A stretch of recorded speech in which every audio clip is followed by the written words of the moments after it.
앞에서 서니까 여러분이 다 마스크를 하고 계셔서 앉아 있는 것도 되게 힘드신데 그래도 많이 익숙해지셨죠?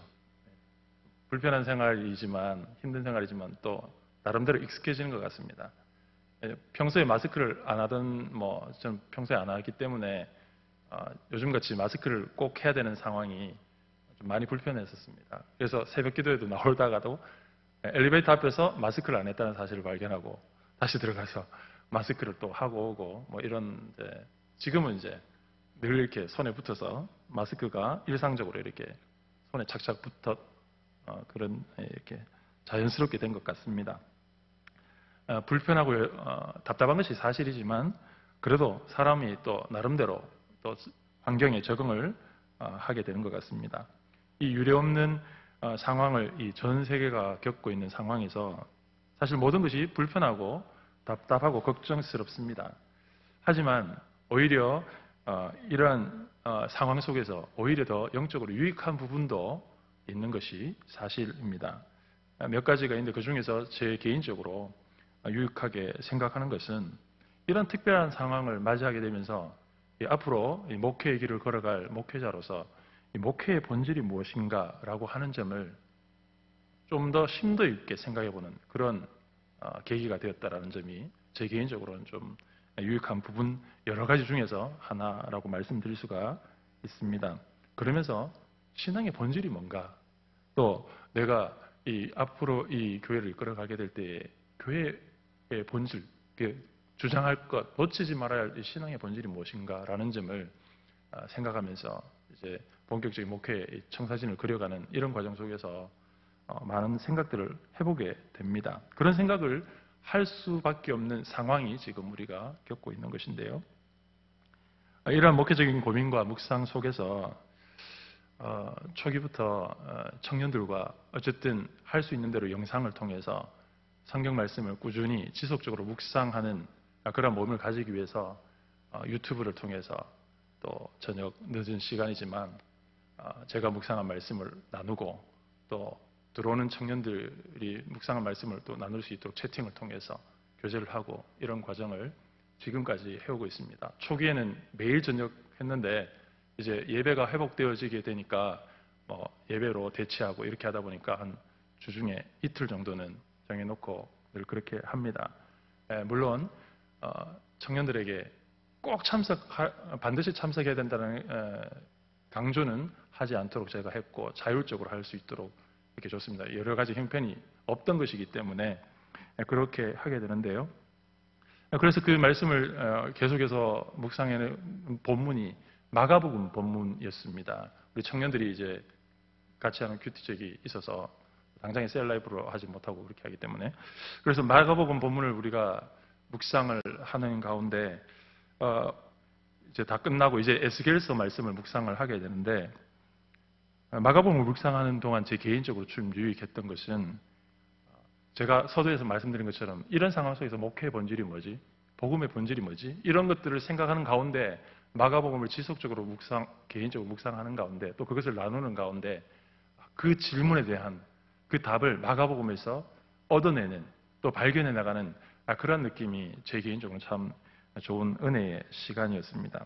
그래서 그 중에서 묵상한 그 마가복음 말씀 중에서 오늘 이 시대를 살아가는 교회에게 주시는 하나님의 말씀에 대해서 그 깨달은 바 말씀 또 그 은혜들을 이 시간에 함께 나누고 우리의 본질을 좀 더 깊이 찾아가는 그런 시간이 되었으면 하고 그런 은혜들을 여러분과 이 시간에 나누고 싶습니다. 자, 오늘 본문의 말씀은 종종 이 무신론자들이나 또 기독교를 반대하는 이 세력에 있는 사람들에게 공격을 많이 받는 본문 중에 하나입니다. 왜냐하면 예수님이 시장하셔서 무화과 나무에 잎이 무성한 것을 보고 거기에 열매가 있을까 싶어서 가서 보셨는데 잎은 무성한데 열매가 없는 상황입니다. 그래서 그 자리에서 그냥 실망하고 돌아오시는 정도가 아니라 거기에서 무화과 나무를 저주하시는 심판을 내리시는 장면입니다. 바로 이러한 장면 속에서 예수님께서 심판하셨고 그것이 그대로 이루어져서 오늘 마지막 21절에서 보듯이 그것이 그대로 이루어져 가지고 무화과나무가 완전히 뿌리채 말라버리는 상황, 바로 이런 이야기들을 보고, 또 이어지는 이야기 속에서 성전에서 이 재물을 판매하고 매매하고 환전하고 하는 이런 사람들의 상과 의자를 엎으시면서 성전을 완전히 정화하시는 이런 예수님의 모습은 전혀 어떤 성경의 내용을 모르는, 혹은 그렇게 단편적인 측면만 보는 사람들에게 있어서는 예수님이 굉장히 뭔가 분노한 것처럼 보이고, 예수님이 굉장히 비도덕적인 것처럼 보여질 수 있는 본문이라는 것이죠. 보여지는 장면만 보면.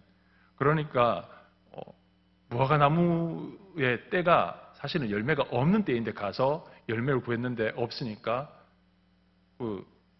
분노하셔서 마치 저주하시는 것 같은 이런 모습들이 그냥 단편적으로 그 드러나는 모습만 보면 예수님이 너무나도 비도덕적인 것처럼 이렇게 보인단 말입니다. 그러니까 이런 것들을 공격하는 사람들이 이런 본문을 통해서 기독교의 윤리가 좀 수준 낮다 이렇게 말하는 사람들이 많이 있었습니다. 특별히 가장 대표적인 사람이 이 영국의 철학자이자 사회 운동가인 버트란트 러셀이라고 하는 사람인데, 이 사람이 많은 책들을 내었거든요. 그 중에서 나는 왜 기독교인이 아닌가라고 하는 이 책에서 그는 자신이 예수를 믿지 않는 이유를 3가지 정도 언급을 하면서, 책에서 언급을 하면서 이 논리가 좀 안 맞다라는 점과 또 정서가 올바르지 않다 이런 얘기를 하면서 또 비도덕적인 부분이 있다 이런 것들을 언급을 하면서 바로 그 비도덕적인 도덕적인 수준이 좀 낮다라고 진단을 하면서 그 진단하는 근거로 여러 성경의 본문을 끄집어내면서 바로 이 본문을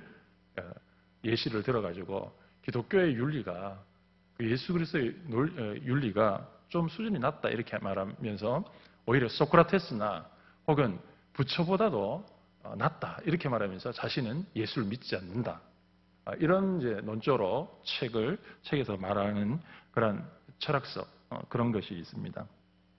그러면서 바로 그것을 이렇게 얘기하면서 갖다 붙이는 본문 구절이 오늘 본문 말씀인데, 여러분 이 버틀란트의 이런 러셀의 이런 주장은 예수님에 대한 이 행동, 그리고 예수님에 대한 성경의 전체적인 구조와 맥락, 전체적인 그림에서 이해하지 못하고 단편적으로 눈에 지금 보여지는 모습 속에서만 판단하게 되니까 생겨나는 작은 오해에 불과합니다.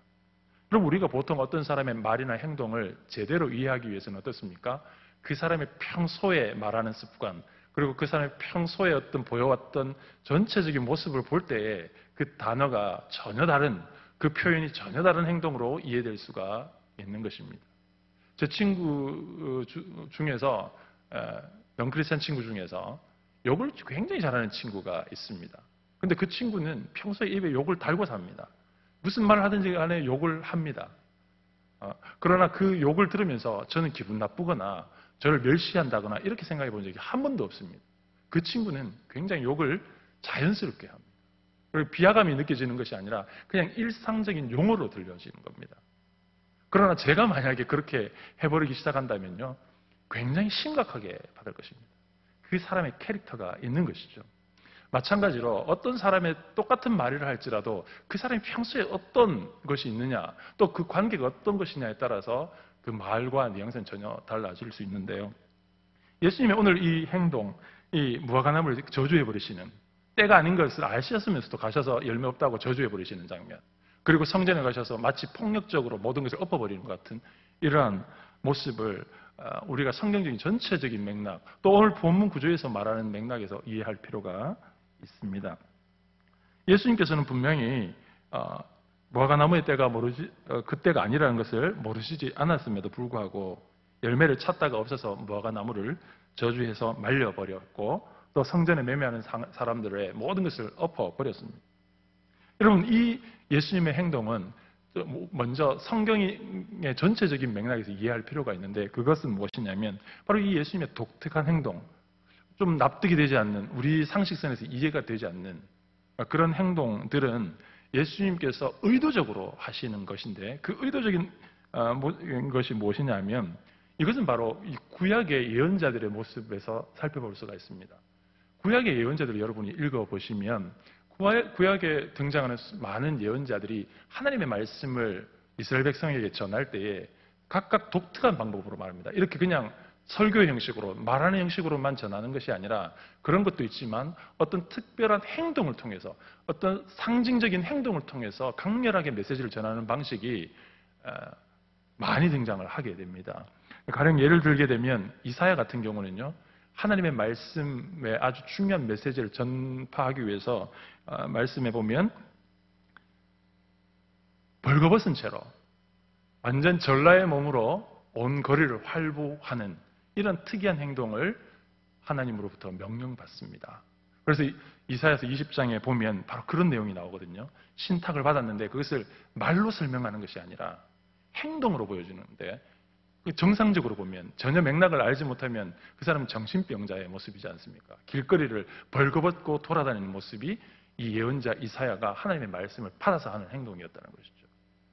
그래서 종종 하나님께서는 이스라엘 백성에게 강력한 메시지를 전하기 위해서 어떤 말보다도 더 강력하게 와닿게 하시기 위해서 어떤 시각적인 효과로 바로 이 이사야를 벌거벗은 몸으로 돌아다니게 하심을 통해서 이 메시지를 받는 대상이 회개하지 않고 돌아오게 되면 이 벌거벗음과 같은 수치와 부끄러움과 그런 것들을 당하게 될 것이라고 하는 메시지를 강력하게 전하는 방식이 바로 이사야에게 특별히 행동을 통해서 보여주는 겁니다. 이사야에게만 나타나는 모습이 아니라 우리가 잘 여러 선지자들이 많이 있지만 에스겔이라는 선지자는 어떻게 그런 일들이 좀 많이 기록되어 있는데요. 대표적인 걸 소개하면 에스겔 선지자는 어떤 경우에 남유다와 북이스라엘의 죄를 지적하기 위해서 390일, 그러니까 1년이 넘는 시간 동안은 한쪽으로만, 왼쪽으로만 누워서 생활하도록 명령받았습니다. 그리고 40일 동안은 반대편으로 돌아서서만 단쪽으로 보지 않는 것이죠. 그렇게 누워서 지내는 특별한 행동을 하게 한 겁니다. 더 나아가서는 자기 아내가 죽었음에도 불구하고 장사 지내지 않게 하는 그런 명령까지도 하나님으로부터 받는 것이죠. 그래서 그런 메시지를 통해서 선지자들은 언제나 말뿐만 아니라 특별한 행동을 통해서 메시지를 강력하게 전하게 하는 그러한 방식이 구약에서 선지자들에게 자주 등장하는 전달 방식이라는 것입니다. 이것을 통해서 볼 때에 예수님께서 지금 어떻게 보면 상식적으로 이해되지 않는 행동, 또 쉽게 납득이 되지 않는 이러한 행동을 하는 것은 바로 이런 선지자들에게 주었던 행동신탁, 행위신탁이라고 하는 바로 그런 모습으로 지금 이해를 해야 되는 것인데, 그것을 이해하지 못하는 사람들은 인간의 잣대로 바라보게 된다는 것이죠. 자, 그래서 오늘 본문에 무화과나무를 저주하시고 성전을 마음대로 엎어버리시는 이러한 행위가 용납될 수 없는 폭력적인 행위가 아니라 선지자의 맥락을 그대로 가져오는 행위일 뿐만 아니라 실제로 만약에 성전에서 일어나는 일들, 상을 엎으시고 이러한 일들이 어떤 문제가 되었다고 한다면 여러분, 당시에 이 유대 성전에서는 언제나 예민한 장소입니다. 로마의 통치를 받고 있는, 그러나 종교가 허락되어 있는 유대교 사회에서 이 성전은 아주 예민한 장소입니다. 마치 우리나라로 보자고 한다면 광화문 광장과 같은 것이죠. 그것은 언제나 무언가 특별한 일들이 일어날 수 있고 소요가 일어날 수 있기 때문에 언제나 경비하는 병사들이 그것이 항상 특별한 일들이 일어나지 않는가, 또 혹시 반란의 어떤 모임이 일어나지 않는가라고 하는 항상 주시되는 장소였습니다. 그런데 예수님께서 이렇게 성전을 엎으시고 이렇게 하는 행동이 만약에 심각한 문제, 폭력 행위였다고 한다면 병사들이 가만히 있을 수가 없이 바로 출동해서 예수님을 체포해야만 했을 것입니다. 그러나 오늘 본문에서는 전혀 그런 기록이 없고 예수님은 아주 그 다음 걸음들을 이어가신다는 것을 우리가 볼 수가 있습니다. 그러니까 오늘 18절 말씀에 보니까 어떻게 말하고 있습니까? 대제사장들과 서기관들이 이러한 모습을 보고 분하고 화가 났지만 그러나 예수님은 어떻게 할 수가 없었다는 것이죠. 만약에 예수님의 행동이 법적으로 문제가 되거나 굉장히 폭력적인 행위였다고 한다면 이들이 가만히 있지 않았겠죠. 병사들이 미처 발견하지 못했다 할지라도 신고해서 예수를 체포하면 그들이 원하는 대로 예수를 처리할 수가 있었을 것입니다. 그러나 그들이 감히 그렇게 할 수 없었던 것은 그 가르침이 매우 두려운 것이었다는 것이죠. 왜냐하면 성경에 기반을 둔 선지자의 전승을 따르는 그 메시지였기 때문에 이스라엘 백성들에게 이것이 굉장히 선지자를 통해서 익숙한 내용이라는 것이죠. 그러니까 그들이 두려워할 수밖에 없고 예수님을 어떻게 할 수가 없는 상황을 마가는 오늘 우리에게 증거해주고 있습니다. 자, 오늘 본문에서 예수님이 무화과 나무에서 열매를 찾으시고 없어서 저주하시는 행동, 그리고 성전에서 매매하는 자들의 상 다 엎어버리시는 이러한 행동들은 바로 이러한 선지자들의 행위 신탁이다라는 점에서 굉장히 생생하게 전해지는 메시지가 있다는 거죠. 다시 말하면 예수님이 이러한 행동, 예수님의 이러한 모습은 사실 그 행동과 모습을 통해서 마치 선지자가 하나님의 말씀 메시지를 정확하게 생생하게 증거하려고 했던 것과 마찬가지로 예수님께서 이러한 행동을 통해서 제자들에게 또 오늘 살아가는 이 본문의 말씀을 읽는 저와 여러분에게 생생하게 전달하고자 하는 메시지가 있다는 것이죠. 그 메시지를 우리가 집중해야 된다는 것입니다. 여러분, 예수님께서 이 무화과 나무를 저주하시는 장면이 성전에 들어가시기 전에, 예루살렘 성전에 들어가시기 전에 일어난 일이라는 사실입니다. 여러분, 예수님께서 성전에 들어가시다가 갑자기 뜬금없이 저기 한 곳에 떨어져 있는 잎이 무성한 무화과 나무 곁으로 가셨습니다. 예수님이 가신 목적은 분명히 밝히는 대로 열매가 있는가 보시려고 가셨죠. 보니까 잎이 무성했지만 열매는 없었습니다. 그래서 열매를 보지 못하게 되니까 그 무화과 나무 자체를 심판하시고 저주하셨습니다.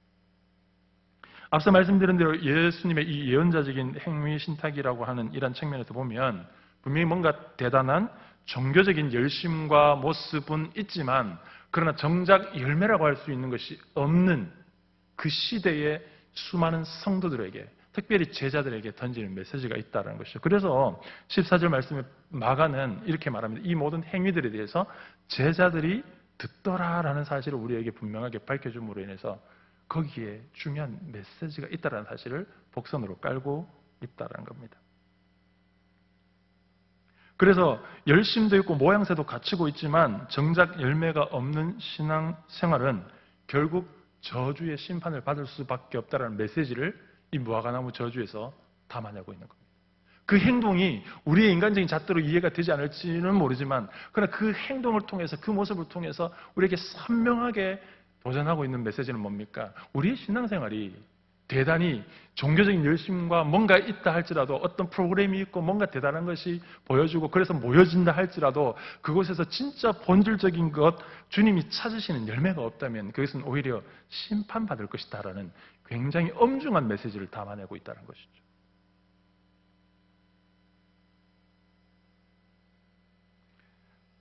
그런데 이제 여기까지만 보면 메시지는 분명합니다. 우리에게 정작 중요한 열매가 없다는 사실에 대해서 경고하고 있는 것이죠. 그러나 여기까지만 보면, 이 본문까지만 보면, 그러니까 무화과나무를 저주하시는 장면까지만 보면 우리에게 열매가 없다는 사실에 대해서 깨닫게 하는 메시지는 분명합니다. 그러나 무엇이 부족합니까? 과연 그러면 주님이 찾으시는 그 열매는 무엇인가? 과연 잎사귀는 이런 것인데 그러면 열매는 무엇인가? 주님이 찾으시는 것은 무엇인가라는 것이 거기에서는 등장하지 않습니다. 그냥 열매가 없다는 사실만 우리가 깨달을 수 있는 메시지가 있다는 것이죠.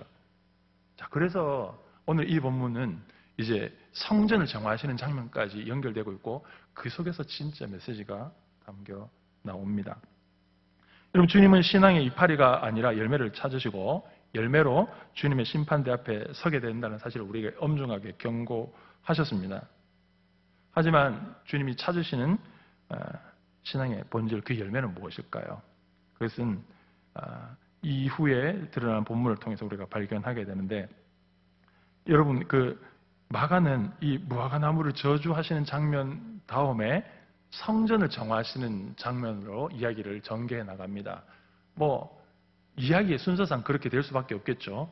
그러나 오늘 성전의 이야기가 19절에 일단락 되고 난 다음에 다시 20절에 무슨 이야기가 나오고 있습니까? 다시 무화과나무 이야기가 나옵니다. 여러분이 성경에서 이런 구조는 자주 등장을 하게 되는데 바로 이것을 이렇게 문학적인 그걸로 샌드위치 기법이라고 합니다. 앞에 무화과나무 이야기가 나오고 성전 이야기가 나오고 무화과나무 이야기가 나옵니다. 그러면 이 무화과나무 이야기 전체 안에 성전 이야기가 포함된다는 것을 의미하고 이 세 단락은 하나의 메시지를 담아내고 있다는 그런 기법입니다. 그러니까 무화과나무를 저주하시는 장면이 성전에서 예수님께서 정화하시는 장면과 무관한 것이 아니라 뭔가 메시지에 연결이 있다는 것을 등장시키는 겁니다. 그래서 무화과나무 이야기를 하고 성전 이야기가 나오고 다시 무화과나무의 결과가 나온다라는 것이죠. 그래서 이것이 하나로 연결되는 것은 무엇입니까? 예수님께서 열매를 찾으셨는데 없었다라고 하는 것이 이제 이 성전 이야기에서 더 구체적으로 드러난다는 것을 말합니다.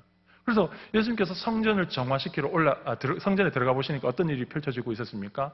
성전에 온갖 환전하는 사람, 매매하는 사람들이 등장을 하게 됩니다. 성전의 이러한 모습 속에서 예수님께서 성전을 다 그 사람들 상을 엎어버리시는데요. 여러분, 이스라엘 백성들은 오랜 세월 동안 포로 생활을 하면서 이제 오랜 바벨론의 포로 생활에서 고국으로 돌아왔을 때에 성전이 다 허물어진 것이 그들의 가슴을 아프게 했습니다. 성전은 자신들의 영광이었고 하나님과의 관계를 대변하는 것이기 때문에 그들은 제일 먼저 성전을 새롭게 건축하는 일에 앞장섰습니다. 그래서 마침내 성전이 1차적으로 완성되었을 때에 어떤 사람들은 과거의 솔로몬의 영광의 성전을 본 적이 있었기 때문에 그 성전의 그 솔로몬의 영광스러운 성전에 미치지 못하는 그 비교적 초라해 보이는 성전 그것 보고 너무 안타까워서 울었고 또 어떤 사람은 이 성전이 세워졌다는 사실에 너무 감격해서 울었던 것입니다. 그래서 이스라엘 백성들에게 이 성전은 굉장히 중요한 의미가 있는 것인데 그 이후로 성전은 이제 그 처음엔 초라했기 때문에 계속해서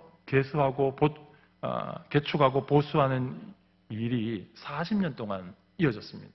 첫 번째 스룹바벨의 성전이 세워졌지만 그러나 그것이 원래 규모에 미치지 못하는 것이었기 때문에 그것을 더 개축하고 보수하는 일들이 이어졌는데 그것이 보통 일이 아니기 때문에 무려 40년 동안 계속해서 진행되었는데 바로 그것이 헤롯 성전입니다. 바로 오늘 본문에 등장하는 이 성전은 바로 헤롯 성전입니다. 아직도 개축과 보수 공사가 여전히 진행되고 있는 그런 성전이시죠. 성전은 이렇게 점점 예전의 위용으로 조금씩 변해가는 과정을 가고 있지만 그러나 역설적으로는 성전의 모양은 커져가는데 성전의 진짜 본질적인 기능과 목적은 지금 사라져 있는 것을 보고 계시는 겁니다. 여러분, 성전에서는 환매가 이루어지고 있었습니다. 이런 시끄러운 행동은 본래 성전에서 일어날 수 없는 일입니다.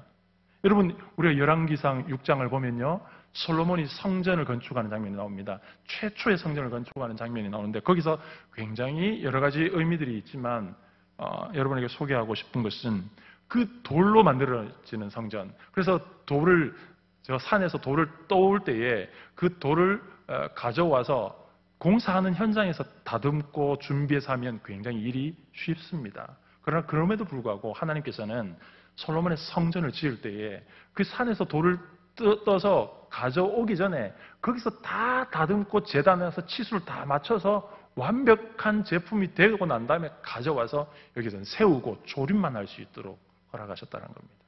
왜 그렇게 하셨는지 그 이유를 밝히는데 성전에서는 연장을 쓰는 소리나 망치를 두드리는 소리나 그런 시끄러운 소리가 성전 공사에서 성전 경내에서는 들리지 않게 하시는 철저하게 통제하시는 하나님의 명령이 있었기 때문입니다.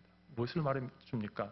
성전은 본래 오직 성도의 기도하는 소리만 울려야 되지 성전은 그 어떤 소리도 들려서는 안 된다는 것이죠. 심지어 그 소리가 어떤 소리입니까? 성전을 짓기 위한 소리입니다. 종교적인 열심을 표현할 수 있는 소리입니다. 명분이 있는 소리입니다. 현실적으로 타협 가능한 소리입니다. 그러나 그럼에도 불구하고 하나님은 그것을 철저히 막으시고 저 먼 곳에서 불편하지만 힘들지만 성가시지만 거기서 다 다듬어서 완벽하게 준비해 와서 그대로 조용하게 옮겨와서 성전을 지어야만 한다고 말씀하신 것이 성전의 원래 목적이 드러나는 건축의 모습인 것입니다. 성전은 원래 지어질 때부터 다른 세상의 어떤 소리도 들려지지 않고 오직 하나님의 백성의 죄를 가지고 나아가는 대제사장의 기도의 소리만 들려질 수 있도록 지어진 것이 성전이었던 것이죠. 그러나 어떻습니까? 성전의 모습은 지금도 모양은 갖춰가고 더 보수되고 개축되어 가고 있지만 정작 성전의 본질적인 모습은 사라져가고 있는 것에 대해서 주님께서 특별한 행동을 통해서 보여주고 계시는 것입니다. 당시에 성전을 주관하고 관장하는 대제사장들과 서기관들이 감히 예수님의 이러한 행동에 토를 달거나 뭔가 제지를 하거나 이렇게 할 수 없었던 것은 바로 이러한 성경의 지속적인 메시지와 부합하는 예수님의 행동이었기 때문에 감히 반박할 것이 없었던 것입니다. 여러분, 성전에서는 오직 두 가지 일들만 일어나야 합니다.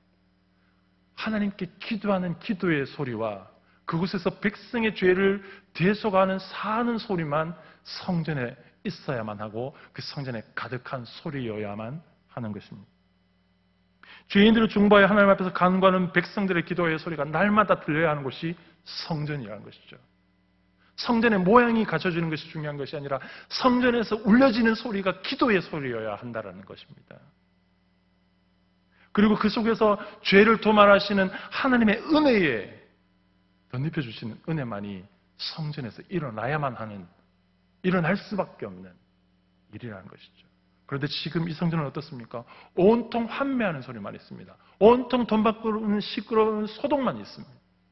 여러분, 오늘 우리가 생각할 때 우리 이 시대를 살아가는 교회는 어떻습니까? 우리의 교회는 어떻습니까? 교회는 다른 모든 것이 있다 할지라도 기도의 소리가 울려나야 하는 것입니다. 기도의 소리가 식어지면 안 되는 것입니다. 우리가 지금 코로나 사태로 흩어져 있다 할지라도 흩어져 있는 곳에서 언제나 이 기도의 등불은 교회에서 끊어지면 안 되는 것이죠. 잠시 우리가 기도의 소리가 멈췄다가 목사님이 빨리 영적으로 느끼시고 교육자들 중심으로 모여서 다른 성도들은 못 와도 우리는 이 기도의 등불을 계속해서 기도의 소리를 성전에 울리게 해야 된다는 그런 도전을 주셨고 우리가 그렇게 기도했고 지금까지 오고 있는 것 아니겠습니까? 상황은 변해도 어떤 상황에서도 성전은 기도하는 소리가 울려야 하는 것입니다. 기도하는 자리가 뜨거워져야 한다는 것이죠. 오늘 교회가 회복해야 할 교회의 본질적인 정체성이 뭡니까? 바로 만민이 기도하는 집. 이것이 이 영광스러운 호칭에 맞게 오직 기도의 소리가 날마다 울려 퍼져야 하는 것입니다. 교회에 수많은 모임도 있죠. 그래, 그 모임은 다 없어질 수도 있습니다. 잠시 미룰 수도 있습니다. 교회에 어떤 많은 프로그램들이 진행되던 것이 잠시 멈춰질 수 있습니다. 연기될 수 있습니다. 그러나 교회는 기도하는 소리는 계속해서 이어져 가야 하는 것입니다. 왜요? 기도하는 것이, 기도의 소리가 울리는 것이 교회의 본질이기 때문입니다. 주님 오늘 본문의 말씀을 통해서 교회의 본질은 이것이다라고 말씀하고 계시는 거죠. 그래서 이사야서의 말씀을 가지고 오셔서 내 집은 만민이 기도하는 집이라고 하는 정체성에 대해서 선포하고 있는 것입니다. 여러분, 이 말씀을 통해서 무화과나무에서 주님이 찾으시고자 하는 열매가 무엇인지 발견하게 되기를 소망합니다. 무엇이 열매입니까? 주님은 우리의 무성한 삶의 많은 일들 가운데서 무엇을 찾으시기를 원하신다는 것을 발견하게 됩니까? 그것은 기도의 소리라는 것입니다. 우리의 삶에서 기도의 소리를 주님이 찾으시기를 원하시지 우리의 삶에서 수많은 다른 것들을 찾으시는 것이 아니라는 것입니다. 주님이 시장하셔서 그 배를 채우시기 위해서 기다리시고 원하시는 것은, 우리의 삶에 원하시는 것은 다른 것이 아니라 기도예요. 기도의 무릎이 살아 있어야 한다는 것입니다. 여러분, 오늘 본문의 말씀은 이제 다시 무화과나무 이야기로 가면서 베드로가 이튿날 뿌리째 말라버린 무화과나무를 보고 예수님께 보고합니다. 그러자 예수님은 어떻게 답변을 하십니까?